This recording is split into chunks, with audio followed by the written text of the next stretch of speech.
my name is Kostadin Sorchev, or you can call me Kosta for short. I'm a student from University of Aberdeen. I did study there between 2012 and 2016.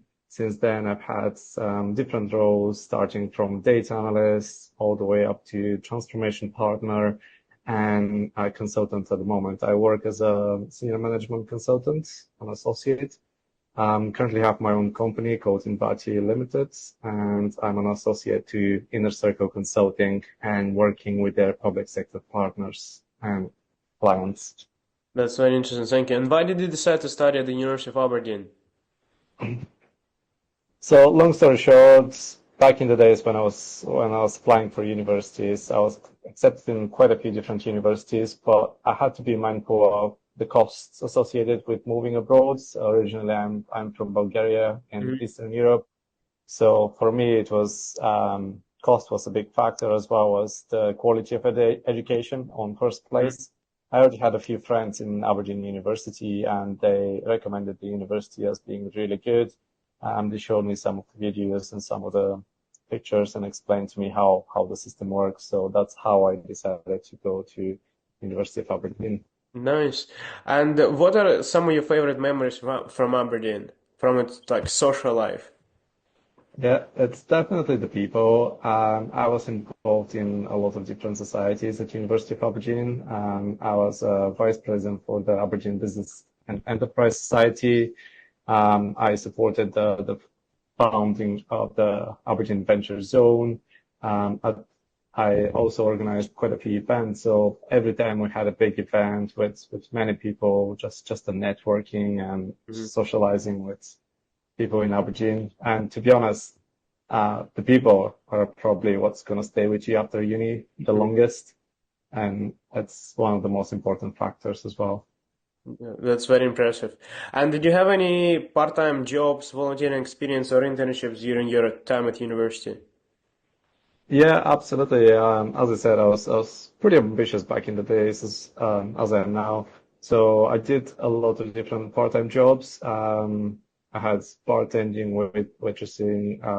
I did translation jobs.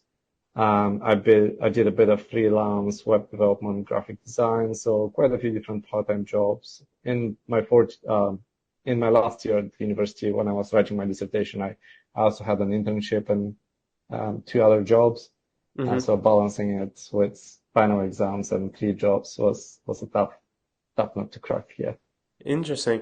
And could you please tell us more about your current role and what you're doing within Inner Circle Consulting, as well as at your own company?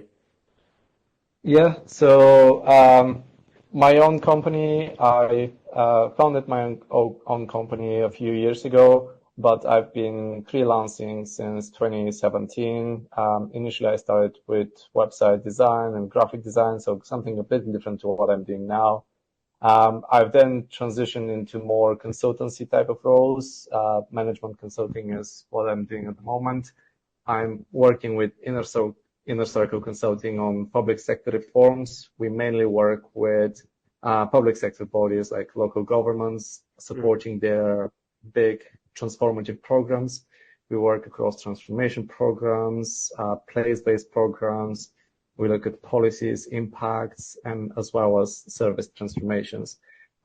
Everything we do is try to benefit the residents and Mm-hmm. people living in cities, and hence why we are supporting local authorities make the most out of their existing kind of resources and arrangements to make sure they deliver the results for the residents. Interesting. And what does your day-to-day life looks like professional life? What do you do? Yeah, so at the moment, I'm managing two large-scale programs.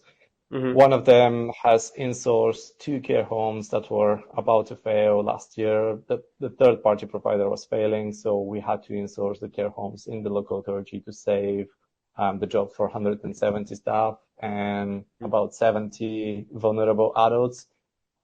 So we managed to do that in 3 months. I was managing the whole process of insourcing, and we were stabilizing the homes and looking at, I'm doing an options appraisal at the moment to identify the long-term solutions.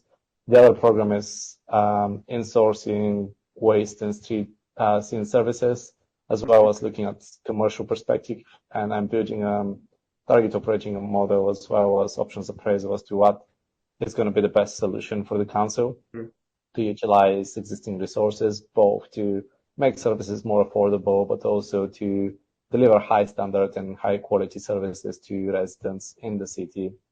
On top of that, I'm kind of helping with a few other programs and projects around neighborhoods model, kind of better distribution of city and planning resource and needs. Also supporting leisure services with transforming their programs and looking at strategic objectives and how they can reach their strategic goals and objectives. That's very interesting. And could you please tell us more about your time at the City of Edinburgh Council? Yeah. So the City of Edinburgh Council was my first role when I decided to move to Edinburgh. I literally just one day said I'm moving to Edinburgh, and then 2 weeks later I found this job. Sounded very exciting at the time. Joining the transformation, the lean and automation program was back then. I supported the council by reviewing their existing processes, identifying efficiencies, identifying savings, cost savings, and building operating models for their services. As part of this job, we did manage to create a significant impact for the council in terms of saving money and releasing capacity, but also we implemented some solutions at very time-sensitive manner. And by implementing these solutions, they were more prepared for the COVID-19 pandemic. So, for example, registered services, they were not taking any card online payments when I joined. In a few months, we implemented online payments, and soon after that, like a few years after that, when COVID hit, they were prepared to continue operating instead of closing down services. So my role was pretty much bringing them into kind of in line with the modern technologies and how they can utilize modern technology to deliver services more effectively and efficiently. We also looked at automation. So we did robotic process automation. Myself, I did a few courses, so I became, as well as a business analyst, I also became a developer, so end-to-end aspect.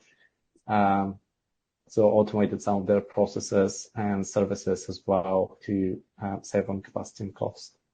That's very interesting. And what is your advice for students who are trying to get into consulting or business analytics careers? Yeah, so my advice for them is to, once you've chosen your career path or you think you have chosen your career path, try to surround yourself with like-minded people because people are really important.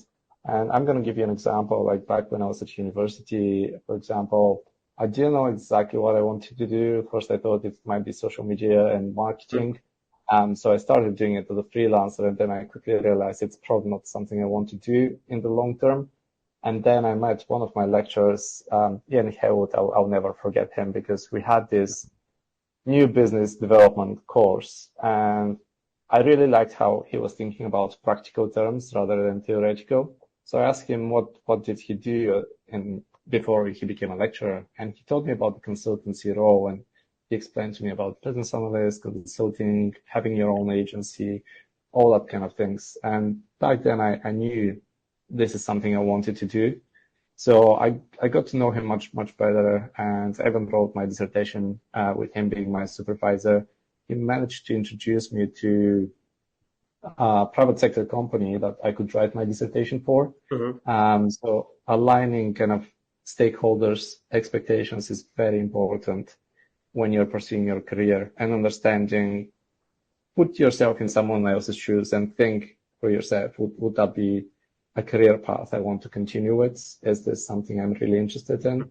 And I've always been really interested in businesses, how they operate, and hence why I thought that's the perfect career path for myself. 5 years later, I became a consultant. Also another big initiative open to university students and recent graduates is a knowledge transfer partnership. Mm-hmm. So KTP is a program between university, a recent graduate, and a private sector business. I'm Mm-hmm. really recommending this program because it opens the doors for yourself to kind of the private world, as well as it funds part of your continuous improvement and education post university. So it's a really good opportunity for yourself to get a foot on the door and also develop yourself as a person and kind of follow your career path as well as align your strategic goals with your training that you receive as part of this program. Interesting. That's great. And what advice do you have for students who are struggling with stress, whether because of academia or like personal things? Yeah. So I I did struggle with stress back when I was first year at university. It was very difficult for me to the point where I failed one of my exams, which happened to be management. But then 4 years later, I graduated with first and on the top of my class. But what I found is like managing your stress is one of the most important things when you're at uni, as well as when you're at work. Stress is a personal thing, I would say. So you need to train your mindset. And I personally found mindfulness and stoicism to work very well for myself, kind of seeing my problems from a third person perspective and letting them go or kind of don't overanalyze it is very helpful. These two approaches, mindfulness and stoicism, helped me manage my stress, focus on what matters the most, ignore everything. Well, don't ignore it, but don't get emotional for anything that you cannot control or it's outside of your control. Just let it be. Just focus on what you can control. And Mm-hmm. well, 8 times out of 10, the only thing that you can control is how you react to things. Yeah. So my advice is focus on yourself and what you can Mm-hmm. control. That's a great advice. Thank you. And what's your advice for students? What's the best way to utilize networking for students to benefit them? Yeah, yeah, absolutely. So we live in a world where everything is still run by people. Even though AI is coming in at the top of the kind of every organization, there are people. Same as at the bottom of every organization, there are people. We might be using different tools, but you need to understand how to do stakeholder management, networking, and be a decent person. Because at the end of the day, people like approachable people. They want someone they can trust, Mm-hmm. and make sure you build trust is the number one advice I would give to everyone because trust takes a long time to build, but could Mm-hmm. easily be broken. Um, Anything on top of that comes from the fact that you trust a certain individual and they're happy to do either business with yourself or they're happy to refer you to another person. Most of the consultants jobs and most of my kind of private business clients around digital and marketing I've Yeah. got from referrals, people who trust me, who know that I do a good work. I try to focus on good quality work to build that trust. They just refer me and recommend me to other people. So that's really important. And becoming a trusted advisor is something that's really important in the consultancy world. Mm-hmm. So as a consultant, you need to be advising your clients on what's best for their businesses. But in order for your advice to actually make an impact, they need to trust you. They need to trust that you're credible enough. You've done your homework, but you also understand their perspective and their goals and what they try to achieve. That's a great advice. And the last question is, what advice would you give to your younger self? Yeah. To my younger self, I'll give the advice, make more friendships and network even more. Professional network is really important. Um, University and studies are very important in a sense that they teach you critical thinking and they teach you core skills that you need in the future, Mm-hmm. but you won't necessarily remember every single formula or every single reference that you've used in your papers. But what you remember is how to analyze information critically, how to build trust with other people, how to understand your stakeholders' perspective and objectives, Mm-hmm. and most important of all, have fun.